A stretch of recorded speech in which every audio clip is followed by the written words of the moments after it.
இங்கேதான் உங்கள் இசை, உங்கள் செய்திகள், உங்கள் கலாசாரம் அனைத்தும் ஒரு இடத்தில். ஃபோக்கஸ் தமிழ், உங்கள் தமிழின் ஒலி உலகம் முழுவதும்.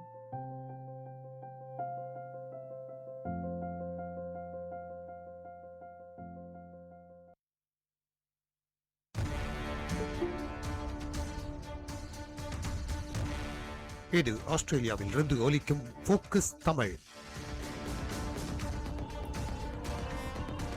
நாளைய நவீனங்களை நோக்கிய நற்றமிழ் நாதம்.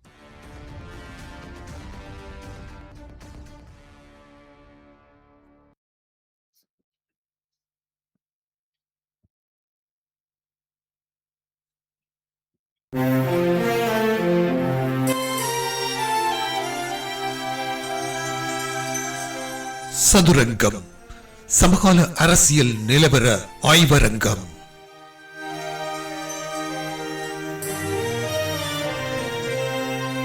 ஆஸ்திரேலியா சிட்னியிலிருந்து ஃபோக்கஸ் தமிழ் நேரலை மூலம் மெல்பர்ன் நகரிலிருந்து அரசியல் ஆய்வாளர் ராஜ் அவர்களின் நிகழ்ச்சி தயாரிப்பில் மகேந்திரன் சத்யபாலன் தொகுத்து வழங்கும் சதுரங்கம்.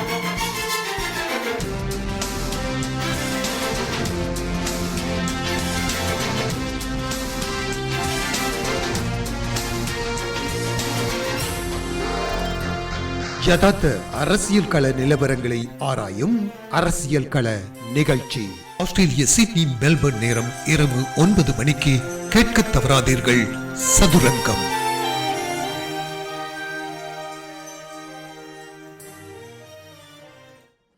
வணக்கம் அன்பு தமிழ் உறவுகளை. மீண்டும் ஃபோக்கஸ் தமிழ் வானொலி ஊடாகவும், ஃபோக்கஸ் தமிழ் முகநூல் பக்கம் ஊடாகவும், ஃபோக்கஸ் தமிழ் யூடியூப் சேனலின் ஊடாகவும் நிகழ்ச்சியோடு இணைகிறோம். இன்றைய நிகழ்ச்சியில் நம்மோடு சிறப்பு விருந்தினராக திரு கந்தையா அருந்தோபாலன், சமூக அரசியல் செயற்பாட்டாளர் கலந்து சிறப்பிக்கின்றார். அவருடனான சந்திப்பு அரங்கத்தில் நம்மோடு எமது அரசியல் ஆய்வாளர் மெல்பர்ன் ராஜ் அவர்கள் கலந்து கொள்ளும் 2026 ஆண்டுக்கான முதலாவது சதுரங்கம் நிகழ்ச்சி. மிக முக்கியமான அரசியல் நிகழ்வுகள் பரபரப்பாக இலங்கையில் நடைபெற்றுக் கொண்டிருக்கும் போது ஒரு அரசியல் விமர்சகராகவும், பத்தி எழுத்தாளராகவும், பத்திரிகைகளிலே அரசியல் விமர்சனங்களை வரைவோராகவும் சமூகத்தில் மிகவும் அறியப்படுகிற திரு கந்தையா அருந்தோபாலன் அவர்களுடனான இந்த நிகழ்ச்சியை மெல்பர்ன் நகரிலிருந்து ராஜ் அவர்கள் உங்களுக்காக தொடர்ந்து தொகுத்து வழங்குவார். வணக்கம் திரு கந்தையா அருந்தோபாலன் அவர்களே. வணக்கம் ராஜ். வணக்கம். வணக்கம். வணக்கம். ஃபோக்கஸ் தமிழ் உறவுகளுக்கும் வணக்கம். தொடர்ந்து ராஜ் அவர்கள் உங்களுடைய கேள்வி கணைகளுடன் நீங்கள் இணைந்து கொள்ளலாம். நன்றி சத்யபாலன். நன்றி அருந்தோபாலன் ஐயா அவர்களே. நாங்கள் கடந்த தடவை சில மாதங்களுக்கு முன்னர், அதாவது கடந்த வருடம் சந்தித்திருந்தோம். இப்பொழுது சில முன்னேற்றங்கள் அல்லது மாற்றங்கள் சொல்லலாம் ஏற்பட்டுள்ளன சில விடயங்களிலே. அந்த மாற்றங்கள் சம்பந்தமாகவும் தற்போதுள்ள அரசியல் சூழ்நிலை சம்பந்தமாகவும் உங்களுடைய கருத்துக்கள், விமர்சனங்களை அறிய விரும்புகின்றோம். அந்த வகையிலே முதலாவதாக தற்பொழுது தமிழ் அரசு கட்சிக்கும் ஜனநாயக தமிழ் தேசிய கூட்டணிக்கும் இடையிலே ஒரு சந்திப்பு ஒன்று ஏற்பாடு செய்யப்பட்டுள்ளது. அதாவது மாகாண சபை தேர்தல் நடத்துவது தொடர்பாக எவ்வாறு அதை முன்னெடுப்பது, அதை அரசாங்கத்துக்கு வலியுறுத்துவது சம்பந்தமான ஒரு முன்னெடுப்பு மேற்கொள்ளப்பட்டுள்ளது. அந்த வகையிலே கஜேந்திரகுமார் தலைமையிலான தமிழ் தேசிய பேரவையானது தமிழ்நாடு மற்றும் நோர்வே போன்ற இடங்களுக்கு விஜயம் செய்து சமஷ்டி சம்பந்தமான வலியுறுத்தல்களை மேற்கொள்ளும் மூலமாக தங்களுடைய விஜயங்களை மேற்கொண்டிருக்கிறார்கள். இங்கே 2 வகையாக பார்க்கப்படுகின்றது. அதாவது தமிழ் கட்சியும் ஜனநாயக தமிழ் தேசிய கூட்டணியும் மாகாண சபை தேர்தலை வைக்குமாறு வலியுறுத்துவதற்கான ஒரு முன்னெடுப்பும், தமிழ் தேசிய பேரவையானது சமஷ்டி முறையிலான ஆட்சி அமைப்பை வலியுறுத்த கோரிய ஒரு முன்னெடுப்பும் 2 விதமாக செயற்படுகின்றது. இந்த ஒழுங்கமைப்பை நாங்கள் சற்று ஆராய முன்னர், முதலாவதாக அதற்கு முன்னராக கொள்கை கூட்டணி என்று ஒரு கூட்டணி ஏற்படுத்தப்பட்டுள்ளது. கடைசியாக நாங்கள் உங்களை சந்தித்திருந்த பொழுது அதிலே ஒரு அங்கத்தவராக, அது தமிழ் தேசிய பேரவையினுடைய ஒரு அங்கத்தவராக நீங்களும் ஒரு இணைந்திருந்தீர்கள். ஆனால் தற்பொழுது அந்த கொள்கை கூட்டணியானது இல்லாது போய்விட்டதாக கஜேந்திரகுமார் அவர்கள் தெரிவித்திருக்கின்றார். அதாவது அந்த இனி இந்த கொள்ளை கூட்டணி நடைமுறை இல்லை என்ற வகையிலான ஒரு கருத்தை கஜேந்திரகுமார் அவர் தெரிவித்திருந்தார். இதிலே உங்களுக்கு உடன்பாடு இருக்கின்றதா? நன்றி. இதில் நான் நினைக்கிறேன் நீங்கள் கூறிய வார்த்தை, அதாவது கஜேந்திரகுமார் பொன்னம்பலம் இந்த கொள்கை கூட்டணி இல்லை என்று நான் சொன்னதாக தெரியவில்லை. மாகாண சபை தீர்வாக முன்னிறுத்துவது என்று சொன்னால் அந்த கொள்கை கூட்டணி தொடர முடியாது என்று சொன்னதாகத்தான் நான் பார்க்கின்றேன். அப்படித்தான் நான் அறிந்ததாக இருந்தது. ஏன்னா எனக்கு இப்பொழுது நான் ஆஸ்திரேலியாவில் நிற்பதன் காரணமாக எனக்கு கட்சிக்கும் இடையிலான நேரடி தொடர்புகள் அல்ல சந்திப்புகள் இருக்காது, இல்லை. இதிலே மேலதிக தகவலாக நான் சொல்ல விரும்புவது, நான் ஒரு 10 நாட்களுக்கு முன்னர் ஆஸ்திரேலியாவை சேர்ந்த இன்னொரு வானொலிக்கு அவர் பேட்டி அளிக்கும் பொழுது கேட்கப்பட்ட கேள்விக்கு அவர் பதிலளிக்கும் பொழுது அந்த கூட்டணி இனி இல்லை என்று தெரிவித்திருந்தார். அந்த அடிப்படையில் நான் இந்த கேள்வியை கேட்டேன். ஓகே, நல்லது, இருக்கலாம். நிச்சயமாக நாங்கள் அந்த முதல் அவர் இந்த கொள்கை கூட்டணி என்ற விடயத்தை பார்த்து கொண்டு பிறகு இப்பொழுது நிலைமைக்கு அது என்னென்னு வந்து என்று பார்க்கலாம். உண்மையில் அந்த நேரத்தில் அது ஒரு கொள்கை கூட்டணி என்று சொல்வதில் எனக்கு அது ஒரு வகையில் உடன்பாடு இருக்கவில்லை. அது கொள்கை கூட்டணி என்று சொல்லப்பட்டு அந்த உடன்பாடுகள் மேற்கொள்ளப்பட்ட பொழுது அந்த உடன்பாடு தொடர்பாக பல பலவீனங்கள் இருந்ததை நான் அப்பொழுதே சில இடங்களில் சுட்டிக்காட்டி இருக்கின்றேன். அதன் பின்னர் நான் தொடர்பாக பல்வேறு இடத்தில் கருத்துக்களை முன்வைத்திருக்கின்றேன். இதில் அடிப்படையில் என்னென்று சொன்னால், தமிழ் மக்கள் தேசிய முன்னணியை பொறுத்த மட்டில் நீங்க பார்த்தீர்கள் என்று சொன்னால், முன்னிய நிலைப்பாடுகளில் இல்லாமல் சற்று எல்லா விடயங்களிலும் ஒரு நெகிழ்வு போக்கினை அல்லது மாற்ற போக்கினை ஏற்படுத்தி கொண்டு வருகின்றார்கள் என்பதை நீங்கள் கடந்த காலத்தில் இன்றையும் வரையில் நீங்க பார்க்க முடியும். அந்த வகையில் தான் பொதுவாக எங்களுடைய தமிழ் தேசிய கட்சிகளை பொறுத்தமட்டில், அதற்காக இருக்கின்ற அரசியல் முன்னெடுப்புகளை பொறுத்தமட்டில் எல்லோரும் ஒற்றுமையாக வேண்டும் என்ற ஒரு தேவை இருக்கின்றது. அந்த வகையில் இவ்வாறான முன்னெடுப்புகளை நானும் ஆதரித்திருந்தேன். அதாவது எல்லோரும் ஒன்று சேர வேண்டும் என்று. ஆனால் அது அந்த நேரத்தில் அது விமர்சனத்துக்குள்ளானது உங்களுக்கு தெரியும். வெறும் உள்ளூராட்சி மன்ற பதவிகளுக்காகத்தான் இது சேர்க்கப்படுகின்றது என்று. உண்மையில் அந்த விடயத்தை பொறுத்தமட்டில் ஜனநாயக தமிழ் தேசிய கூட்டணியினுடைய நிலைப்பாட்டிற்கும் தமிழ் தேசிய மக்கள் முன்னணி அல்லது இன்னொரு வகையில் தமிழ் தேசிய பேரவை என்று சொன்னாலும் கூட நிலைப்பாட்டுக்கும் இடையில் நிறைய வேறுபாடுகள் அல்லது இடைவெளிகள் காணப்படுகின்றன. பொதுவாக எல்லோருமே சமஷ்டியை பற்றி கதைத்தாலும் கூட ஜனநாயக தமிழ் தேசிய முன்னணியை பொறுத்த மட்டில் அவர்களுடைய அணுகுமுறை வேறான ஒன்றாக இருக்கின்றது. அதாவது அவர்கள் முதலில் மாகாண சபையை நாங்கள் எடுத்துக்கொள்ள வேண்டும், அதில் இருந்து படிப்படியாக அடுத்த கட்டத்துக்கு நகர்வதை பற்றிய சிந்தனையில் இருப்பவர்களாக இருக்கின்றார்கள். தமிழ் தேசிய மக்கள் முன்னணியை பொறுத்த மட்டில், தமிழ் தேசிய பேரவைன்னு நான் இதை சொல்ல வரவில்லை. தமிழ் தேசிய மக்கள் முன்னணியை பொறுத்த மட்டில் அவர்களை பொறுத்த மட்டில் மாகாண சபையை முதன்மைப்படுத்தாது. ஏனென்றால் மாகாண சபையை முதன்மைப்படுத்தினால் நிச்சயமாக உண்மையான ஒரு தீர்வு எங்களுக்கு கிடைக்காம போயிடும் என்ற வகையில் அது அடிப்படையானது. அவர்களை பொறுத்தமட்டில் அந்த ஒற்றையாட்சி என்ற ஒரு விஷயம், அதாவது ஒற்றையாட்சிக்கு இடையிலான எந்த ஒரு தீர்வும் தமிழ் மக்களுக்குரிய தீர்வாக இருக்க முடியாது. அதுல எனக்கும் உடன்பாடு இருக்கின்றது. ஒற்றையாட்சி கட்டமைப்புக்குள்ள எந்த ஒரு தீர்வும் ஒரு நிரந்தர தீர்வாக எங்களுக்கு இருக்க முடியாது என்பதில என்னை பொறுத்தமல்லையும் அதுல உடன்பாடு இருக்கின்றது. அந்த வகையில் தான் அவர்கள் மாகாண சபையை முன்னிறுத்தாமல் அதுக்கு அப்பால் ஒற்றையாட்சிக்கு உட்படாத ஒரு சமஷ்டி அல்லது கூட்டாட்சி முறை தொடர்பாக கதைத்து வருவதை அந்த அடிப்படையில நாங்கள் பார்க்க வேண்டும். ஆனா நிச்சயமாக இந்த இறுதி நோக்கத்தை பொறுத்தமட்டில் இரண்டு பிரிவுகளுக்கு இடையில் வேறுபாடு இல்லாமல் இருந்தாலும் கூட அணுகுமுறை நடைமுறை யதார்த்தத்தில் எவ்வாறு செல்ல வேண்டும் என்பதில நிச்சயமாக ரெண்டு பக்கத்திலையும் பெரிய ஒரு இடைவெளி இருக்கின்றது. அவ்வாறான ஒரு இடைவெளியை சரியான முறையில் மாற்றங்கள் ஏற்படுத்தி அல்லது ஒரு ஒரு ஒரு ஒரு ரெண்டு தரப்பையும் ஒரு புள்ளியில் இணைக்கிற வகையில் ஒரு கொள்கை உடன்பாடு அவர்கள் மனப்பூர்வமாக வந்து அதை செய்திருந்தால் நிச்சயமாக இந்த நிலைமை ஏற்பட்டிருக்காது. ஆனா உண்மையில் அது என்னை பொறுத்த மட்டில் அது அந்த நேரத்தில் அவசரமாக ஒரு வகையில் இந்த விமர்சனத்துக்கு உள்ளாவது போல உள்ளாட்சி மன்றங்களை அடிப்படையாக கொண்டு அவ்வாறான கூட்டுக்கு அவசரப்பட்டது போன்ற ஒரு தோற்றப்பாட்டை ஏற்படுத்தியது என்பது உண்மை. அவ்வாறான ஒரு நிலைமையின் காரணமாக நிச்சயமாக தமிழ் தேசிய மக்கள் முன்னணி நிலைப்பாட்டை பொறுத்த மட்டிலும் தமிழ் தேசிய கூட்டமைப்பை பொறுத்த மட்டிலும் நிச்சயமாக ஒரு புள்ளியில் சமகாலத்தில் எந்த ஒரு சந்தர்ப்பத்திலும் பயணிக்கின்ற நிலைமையில இருக்க முடியாது என்பது என்னுடைய ஒரு கருத்து. நான் அந்த நிலையிலும் அதே கருத்தையே கொண்டிருந்தேன்.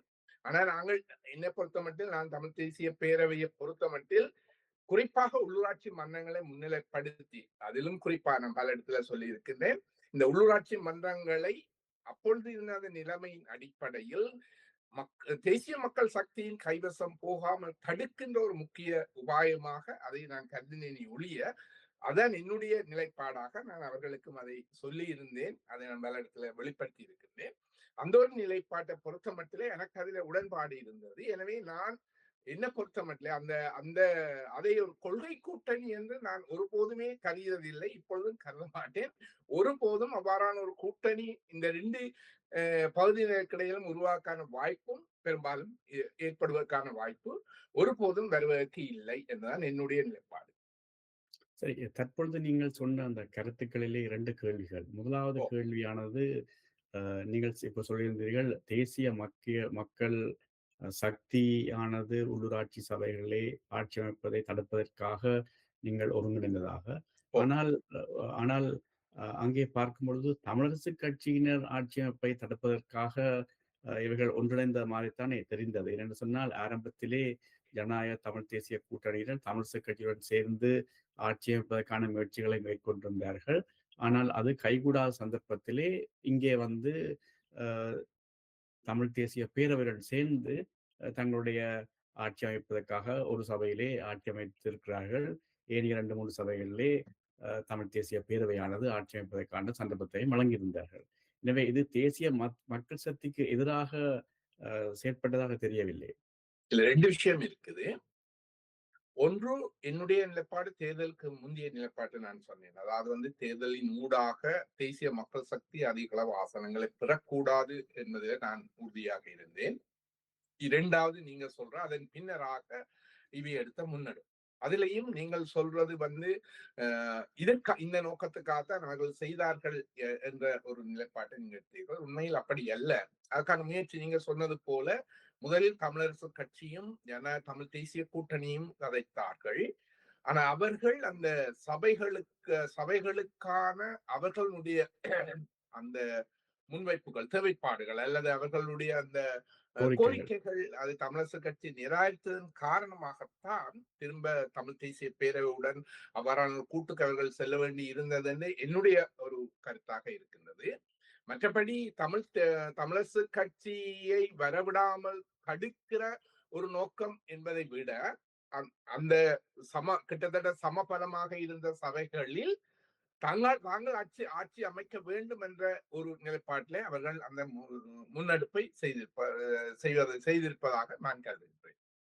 2வது கேள்வியானது அந்த கொள்கை பற்றி. அதாவது கஜேந்திரகுமார், நீங்கள் சொல்லியிருந்தீர்கள் அது கொள்கை கூட்டணி என்று நீங்கள் கருதவில்லை என்று. நாங்களும் கூட யாருமே அதை கருதவில்லை.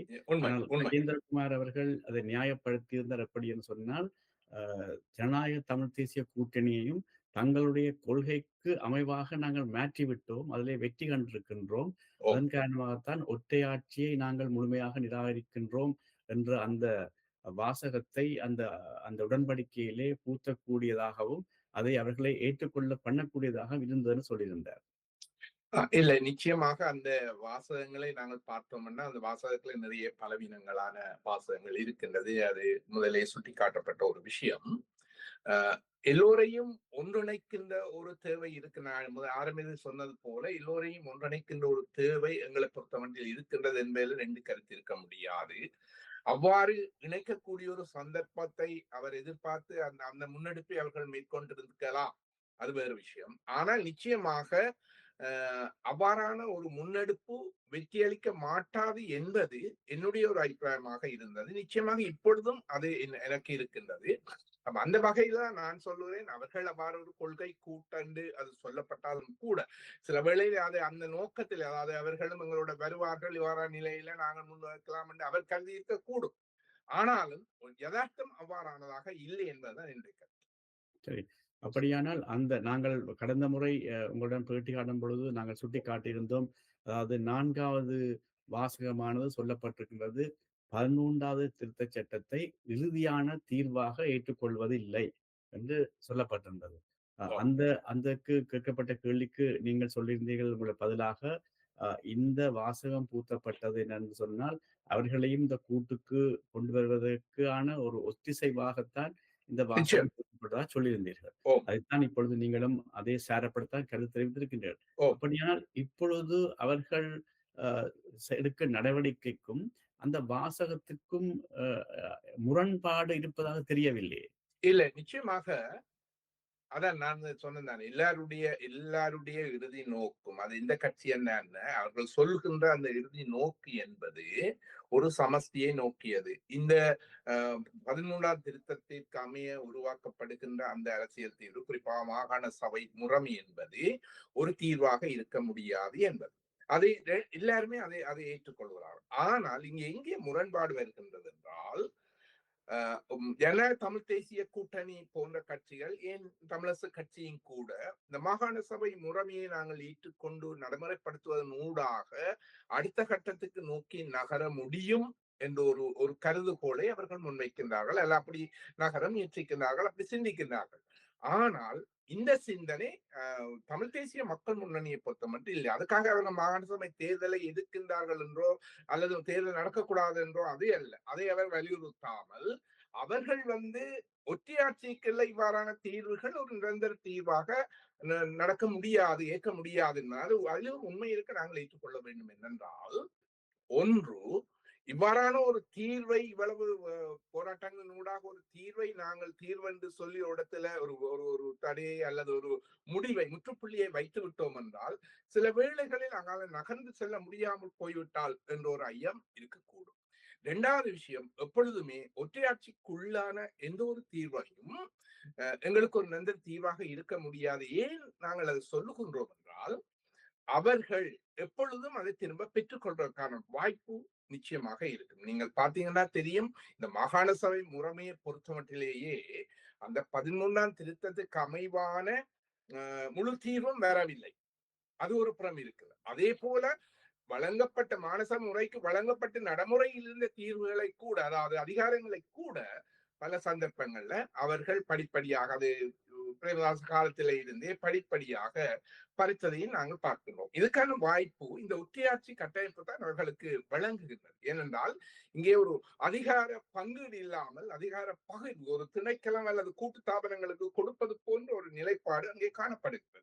அப்ப அது எப்பொழுதும் எங்களுக்கு ஆபத்தானது. உதாரணமாக நாங்கள் சொல்லலாம், இப்ப நடைமுறையில இருக்கிற அரசாங்கம் ஒரு நல்ல அரசாங்கம், அது கொடுக்கின்றது, நாங்கள் ஏற்றுக்கொண்டு அடுத்த கட்டத்துக்கு நகருவோம், சிங்கள மக்களுடைய நம்பிக்கையை பெறுவோம், அப்படி இப்படி கதையெல்லாம் சொல்லலாம். ஆனா அடுத்த அரசாங்கம் எதுவாக இருக்கக்கூடும் என்பது எங்களுக்கு தெரியாது, என்ன செய்யும் என்று தெரியாது.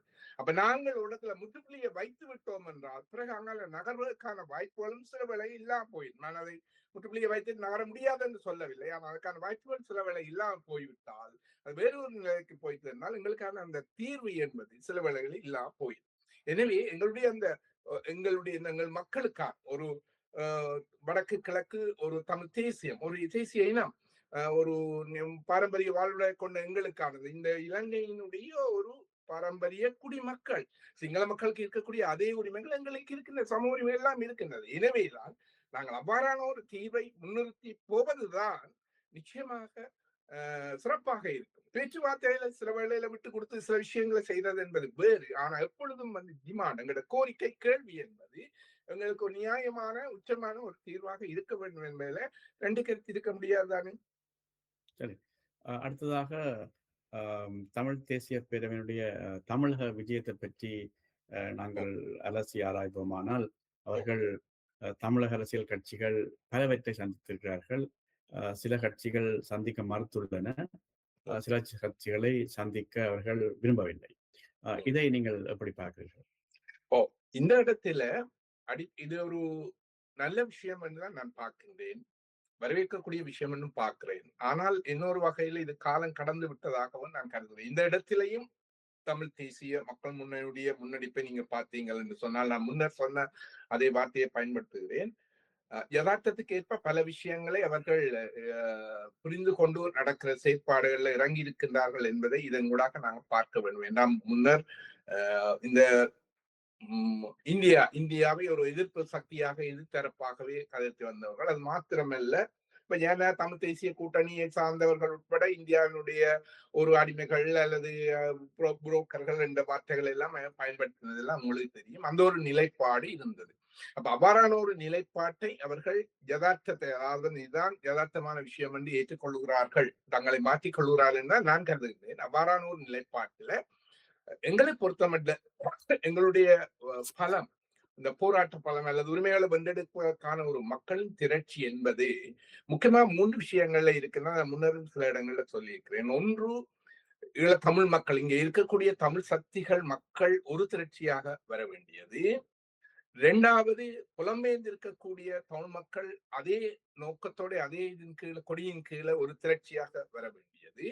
இதற்கு அப்பால் எங்களுடைய உறவு சக்தியாக இருக்கக்கூடிய தமிழக தமிழ் மக்களை அடுத்த சக்தியாக இணைத்து, இந்த 3ம் எப்பொழுது ஒரு கூட்டுக்குள்ள வருகின்றதோ அப்பொழுதுதான் எங்களுடைய ஒரு பலத்தை நாங்கள் உண்மையாக பிரயோகிக்கக்கூடியதா இருக்கின்றது. தேசிய ரீதியாகவும் சர்வதேச ரீதியாகவும் பிரயோகக்கூடியதாக இருக்கு. ஆனா இப்ப நாங்கள் சொல்லுகின்ற பொழுது ஒரு கற்பனையா தான் இருக்கும். என்றால் எங்களுடைய சமகால சூழ்நிலை என்பது எவ்வளவோ மோசமான ஒரு நிலையில எவ்வளவு தூரம் பிரிக்க முடியுமோ பிரிந்து பிரிந்து, எவ்வளவு தூரம் மற்றவர்கள் ஊடுருவ முடியுமோ அவ்வளவு தூரம் ஊடுருவி மிகவும் ஒரு சின்னாபின்னப்பட்டிருக்கிறது என்பது உண்மை. ஆனாலும் நான் சொன்ன தேவை என்பது உடனேயோ எதிர்காலத்திலோ நிச்சயமாக ஒன்றாக வராவிட்டால் நிச்சயமாக எங்களுக்கு எந்த விதமான பயனும் கிடைக்க போவதில்லை. எனவே தமிழக மக்களை நாங்கள் ஒரு நட்பு சக்தியாக எப்பொழுதும் ஏனென்றால் இன்றைக்கு இந்த எங்களோட பிராந்தியத்தை பொறுத்தமட்டிலும் சரி, சர்வதேச ரீதியா பொறுத்தமட்டிலும் சரி, இந்தியா என்பது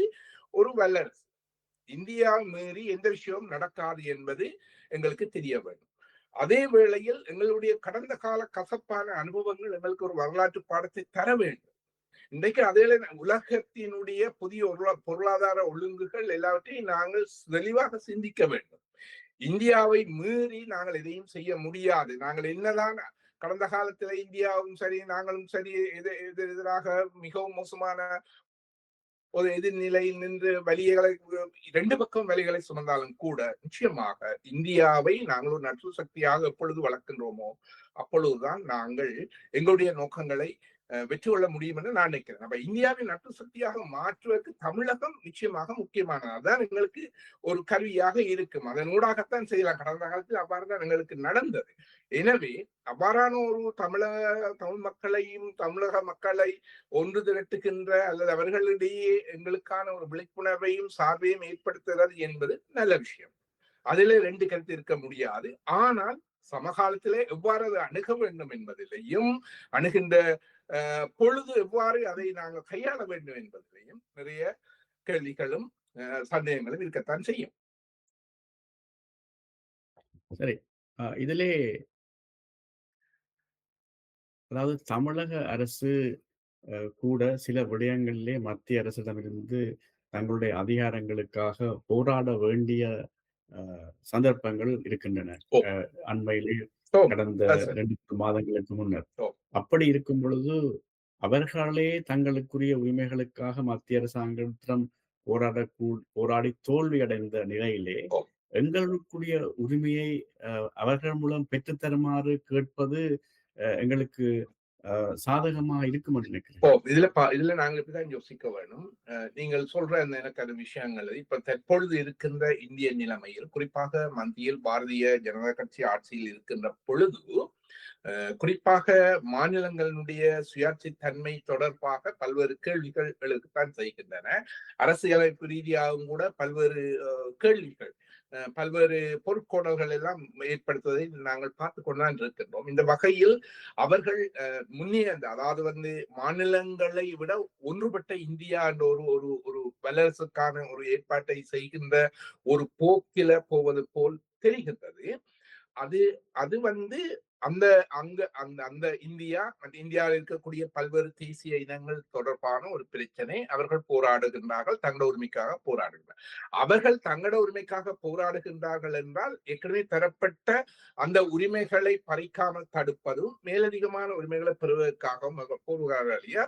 அங்கே மாநில சுயாட்சி என்பது பெருமளவுக்கு அதே ஒரு மொழியார் சுயாட்சி என்று நாங்கள் சொல்லாவிட்டாலும் கூட ஒரு ஒரு வகையில் திருப்திப்படக்கூடிய வகையில தங்களுடைய வேலைகளை தாங்களே பார்க்கக்கூடிய வகையில முரண்பாடுகள் இருக்கத்தான் செய்யும். பல்வேறு தேசிய இனங்கள் இந்தியா என்பது ஒரு அகண்ட இது நாடு, இந்த உலக ஒழுங்குக்கு அது ஒரு வல்லரசாக வர வேண்டிய ஒரு தேவை இருக்கின்றது. அதன் பொருட்டு சில விஷயங்கள் அங்கே அவர்கள் எடுக்கிற ஒரு விடயங்கள் இருக்கின்றது. அது சரிப்பில்லை என்பது ஆராய்கிறது அந்த மக்களையும் அந்த அரசுகளையும் சார்ந்த விஷயம். ஆனால் எங்களை பொறுத்தமட்டில் அங்கே இருக்கக்கூடிய அரசு என்பதற்கு அப்பால் தமிழக மக்கள் என்பதுதான் எங்களுக்கு முக்கியமானது. இன்றைக்கு இருக்கிற ஒரு கட்சியினுடைய அரசாங்கம் மாறி நாளைக்கு இன்னொன்று வரலாம். அது எங்களுக்கு ஆட்சேபனை இல்லை. இது அவர்களுடைய தனிப்பட்ட அரசியல்கள்லயோ அல்லது அவர்களுடைய மத்திய அரசுக்கும் மாநில அரசுகளுக்கும் இடையிலான முரண்பாடுகள்லயோ நாங்கள் சிக்கி தவிக்க வேண்டிய அவசியம் இல்லை. எங்களுக்கு மத்திய அரசும் சரி மாநில தமிழக அரசும் சரி எல்லாரும் உறவுகளை பேண வேண்டிய ஒரு தேவை இருக்கின்றது. ஆனால் அவ்வாறான உறவுகளை பேணுவதற்கான அதாவது மத்திய அரசாங்கத்துடன் அல்லது இந்தியாவில் இருக்கக்கூடிய ஏனைய மாநிலங்களுடன் எங்களுடைய பிரச்சனைகள் தொடர்பான ஒரு விழிப்புணர்வு ஏற்படுத்துவதற்கு தமிழகம் ஒரு நல்ல வாய்ப்பாக எங்களுக்கு இருக்கு. இப்ப நாளைக்கு இப்படி யோசிப்போமே, நாளைக்கு தமிழ்நாட்டுல பாரதிய ஜனதா கட்சி தான் மாநில ஆட்சி அமைக்கின்றது என்று வைத்துக் கொள்வோம். அது தொடர்பாக பல்வேறு விமர்சனங்கள் இருந்தாலும் நாங்கள் அங்க போய் எங்களுடைய பிரச்சனைகளை முன்வைக்க வேண்டிய ஒரு தேவை இருக்கின்றது. நிறைவேற்றுகிறார்களா, முடியுமா என்றெல்லாம் வேற விஷயம். ஆனால் எங்களுக்கு ஒரு கடப்பாடு இருக்கிறது. நீண்ட காலமாக தமிழகத்துக்கும் எங்களுக்கும் இடையிலான உறவுகள் இல்லாம இருந்தது உங்களுக்கு தெரியும். அது எங்களுக்கும் ஒரு ஒரு ஒரு வகையில் பலவீனம் தான். அது எங்களுடைய தலைவர்கள் விட்ட பிழையும் தான். என்ன பிரச்சனை என்றால் எங்களுக்கான இறுதி யுத்தம் அல்லது எங்களுடைய போராட்டத்தின் போது ஆட்சியில இருந்தவர்கள் எங்களுக்கு ஆதரவு வழங்கவில்லை, மத்திய அரசு எங்களை அழிப்பதற்கு உதவுவதற்கு அவர்கள் பார்த்து கொண்டிருந்தார்கள் என்ற கசப்பான அனுபவங்கள் இருக்கின்றது. இதே மாதிரி கசப்பான அனுபவங்கள் தமிழ் மக்களை பொறுத்தவரை இந்திய மக்களுக்கும் இருக்கின்றது, இல்லையென்று இல்லை. அப்போ ஆனால் இது எல்லாத்தையும் நாங்கள் மறந்து விட்டுத்தான் செய்ய வேண்டும். எங்களுக்கு தேவை எங்களுடைய பிரச்சனைக்கான தீர்வு. நாங்கள் அவர்கள் அப்படியானவர்கள் இப்படியானவர்கள் என்று சொல்லிக் கொண்டிருப்பதனோடாக ஒன்று நடக்கப் போவதில்லை. ஒரு சிறிய உதாரணத்தை சொல்லுகிறேன். 60களில் இந்த தமிழ் மக்களுடைய பிரச்சனை வந்த பொழுது அந்த தமிழ் மக்களுடைய பிரச்சனை தொடர்பாக எம்ஜிஆர் ராமச்சந்திரனிடம் ஒரு கேள்வி கேட்கப்பட்டது. இந்த மக்கள் தொடர்பாக தமிழ் மக்களுக்கு இப்படியான இதில் நடக்குது, நீங்க என்ன கருதுறீர்கள்? அப்பொழுது எம்ஜிஆர் சொன்ன ஒரு வசனம் எனக்கு தெரியும். எனக்கு சிங்கள ரசிகர்களும் இருக்கின்றார்கள், அங்கே எனக்கு சிங்கள ரசிகர்களும் இருக்கின்றார்கள், தமிழ் ரசிகர்களும் இருக்கு. அவர் அதை ரசிகர்கள் என்ற ஒரு மட்டத்தோட அது பிரச்சனையை தமிழ் மக்களுடைய பிரச்சனை பற்றியே கதைக்காக போனது ஒரு விஷயம் இருக்கின்றது. இது கடந்த கால ஒரு வரலாறு. ஆனால் அதே எம்ஜிஆர் தான் பின்னர் போராட்டத்தில தலைவருக்கு துப்பாக்கி கொடுத்த விஷயம் உங்களுக்கு தெரியும், போராட்டத்துக்கு நிதி கொடுத்த விஷயம் தெரியும், போராட்டத்துக்கு ஆதரவாக இருந்த விஷயம் எல்லாம் தெரியும். அப்ப எனவே ஒரு காலத்துல ஒருவருடைய நிலைப்பாடு வச்சுக்கொண்டு அடுத்த காலத்துல அதை வரமாட்டான் நாங்கள் ஒரே அடியா விட்டுட்டு போயிடலாம். எங்களுக்கு தேவை இருக்கிறது, தேவைப்பாடு எங்களுக்கு தான் இருக்கிறது, அவர்களுக்கு அல்ல. அப்ப எங்களுக்கு ஒரு தேவைப்பாடு இருக்கின்ற பொழுது நாங்கள் சாத்தியமான எல்லா வழிகளையும் நாடத்தான் வேணும். அதுக்காக நீங்க சொல்லுவது அது எவ்வளவு தூரம் வெற்றி வரும் வெற்றி வராது, நாங்கள் வெற்றி வராது என்று முதலே தீர்மானிச்சு ஒரு முடிவை எடுத்துட்டோம் என்றால் அது ஒரு அடுத்த கட்டத்துக்கு நகர முடியாமல் போயிடும். இப்ப இவர்கள் போய் கதைத்ததன் காரணமாக தமிழக முதலமைச்சர் ஏதோ ஒரு கடிதத்தை மத்திய அரசுக்கு எழுதியிருக்கிறதை நாங்கள் பார்க்கின்றோம். அப்ப நீங்க கூட அப்படி கடிதம் ஒன்னெல்லாம் சரி வர போறது இல்லை. ஆனால் ஒரு இந்தியாவிலும் சரி, தேசிய சர்வதேச ரீதியிலும் சரி, இங்கேயும் சரி ஒரு வித்தியாசமான ஒரு பார்வை உண்டு அங்க வரத்தான் போகுது. ஏதோ ஒரு கொஞ்சமாக ஒரு வித்தியாசமான நிலைமை உண்டு, ஒரு சிந்தனை அல்ல ஒரு விழிப்புணர்வு. 4 பேர் முந்தைய ஒருவருக்கும் தெரியாத 10 பேருக்கு தெரிஞ்சது இப்ப 100 பேருக்கு ஒரு பிரச்சனை, அதுவே 100 1000 மாறும், லட்சமா மாறும் என்ற ஒரு நம்பிக்கையில தான் வரான விஷயங்களை முன்னெடுக்கின்றதை ஒளி எடுப்பதாக நான் பார்க்கின்றேன். அதை நாங்கள் குறை கூற தேவையில்லை. இப்ப நாங்கள் உள்நாட்டு அரசியல், அதாவது தமிழ் கட்சிகளுக்கு இடையிலான அரசியல் முரண்பாடாக அதை பார்க்க வேண்டிய அவசியம் இல்லை. இது இந்த விஷயத்துல தமிழ் கட்சிகள் எல்லாமே ஒன்றுபட்டு நிக்கலாம். ஆனா இந்த இடத்தில் என்ன பிரச்சனை என்று சொன்னால், இவ்வாறான செயற்பாடுகளை ஏனைய கட்சிகள் முன்னர் செய்த பொழுது தமிழ் தேசிய மக்கள் முன்னணி அதை பிழையாக சித்தரித்து அதுக்கு எதிரான செயற்பாடுகள் செய்ததுதான் இப்ப திரும்ப பூமரங் மாதிரி திரும்ப அவர்களுக்கு வர நிலைமையும் இருக்கின்றது.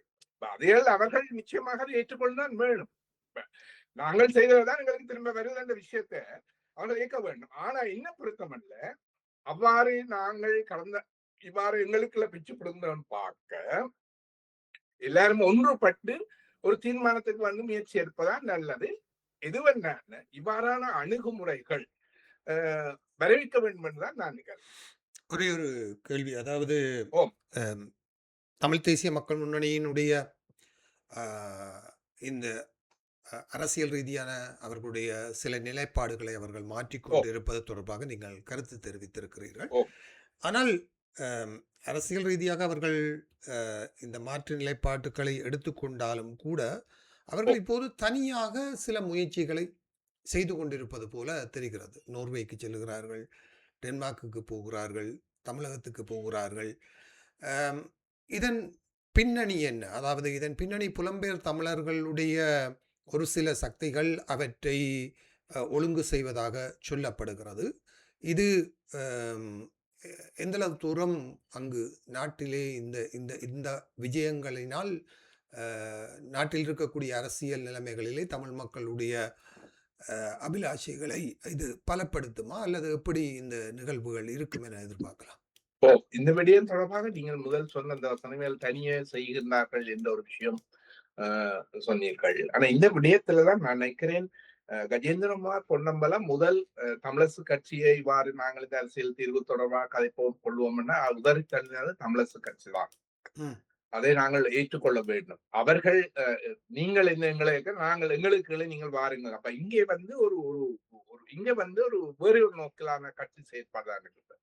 யார் என்றான குத்தி நாங்கள் எல்லாம் ஒற்றுமையா சேரணும் என்றதை விட நாங்களாம் பெரிய ஆக்கள், நாங்கள் சொல்றோம், நீங்க குட்டி நாங்கள் வர இயலாது, அது பிறகு என்ன பார்ப்போம் அப்படி என்ற நிலைப்பாட்டை நீங்கள் பார்த்துக் கொள்ள வேண்டும். இது கடந்த காலத்துல. அப்ப ஜனநாயக தமிழ் தேசிய முன்னணியோடையும் அவர்கள் கூட்டி சேர்ந்தார்கள். நீங்க சொன்னது போல இவ்வாறான ஒரு கொள்கை ரீதியாக நாங்கள் சேருவோம் என்று. அப்போ ஆனால் இவ்வாறாக அவர்கள் சேருவதற்கான அந்த ஒரு முனை, அதாவது வந்து ஒரு பொது லக்கின் கீழே சேருவதற்கான ஒரு முனைப்பு அவர் எடுக்கின்ற பொழுது அவர்களுடைய எதிர்பார்ப்புக்கு ஏற்ப இந்த ரெண்டு பிரதான கட்சிகளும் செயற்படவில்லை என்பதை நாங்கள் ஏற்றுக்கொள்ளத்தான் வேண்டும்.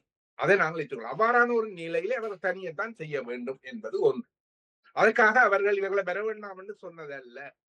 ஆனால் சென்ற இடங்களில் எல்லாம் அவர்கள் குறிப்பாக தங்களுடைய வளமை போலவே தங்களுடைய நிலைப்பாடுகளை வலியுறுத்துவதை விட தமிழரசு கட்சியின் செயற்பாடுகளை விமர்சிப்பதும் தனிப்பட்ட அரசியல் தலைவர்களுடைய செயற்பாடுகளை விமர்சிப்பதையும் தான் ஒரு பிரச்சாரம் போல செய்து கொண்டிருக்கிறார்களே தவிர, அதாவது இது புலம்பெயர் தேசத்தில் இருக்கக்கூடிய ஒரு கடின போக்குள்ள தமிழ் ஆர்வலர்களை திருப்திப்படுத்துவதை நோக்கமாக கொண்ட ஒரு பிரச்சாரத்தை அவர்கள் செய்கிறார்களோ என்று எண்ண தோன்றுகிறது.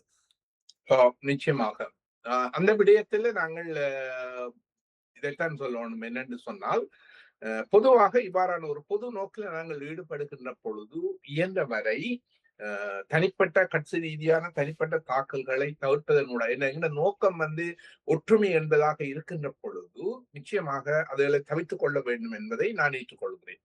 ஆனால் கொள்கை ரீதியான விஷயங்களை அதை நாங்கள் எடுத்து காட்டுவதில் தவறில்லை நினைக்கிறேன். அதாவது ஒற்றையாட்சியை இவர்கள் ஆதரிக்கிறார்கள் அல்ல ஆதரிக்கவில்லை, நாங்கள் இப்படி செய்கிறோம் என்ற அந்த விடயங்களை பொறுத்த மட்டும் அதில நாங்கள் ஏற்றுக்கொள்ளத்தான் வேண்டும். ஆனால் தனிப்பட்ட இதில கட்சிகளை தாக்குவதோ அல்லது தனிநபர்களை தாக்குவதோ அது என்ன முன்னேற்றம் காணத்தான் வேண்டும். அது என்ன நாங்கள் உண்மையில் என்னென்றால் நாங்கள் இன்னும் கட்சி அரசியலுக்கிலிருந்து அங்கால போகவில்லை. இதுதான் எங்களுக்குள்ள ஆகலும் ஒரு இன்றைக்கு நாங்கள் மிகவும் பலவீனப்பட்டு போனதுக்கு பிரதான காரணம் இதுதான்.